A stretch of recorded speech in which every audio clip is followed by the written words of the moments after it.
பொங்கல் பரிசு தொகுப்பு வழங்கும் திட்டத்தை முதலமைச்சர் ஸ்டாலின் தொடங்கி வைத்தார்.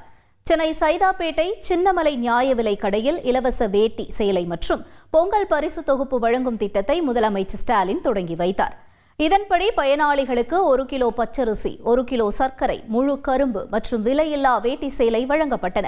இதற்காக தமிழக அரசு 250 கோடி ரூபாய் நிதி ஒதுக்கீடு செய்துள்ள நிலையில் வரும் 13ஆம் தேதி வரை 1,77 லட்சம் வேட்டி மற்றும் 1,77 லட்சம் சேலைகள் வழங்கப்பட உள்ளன.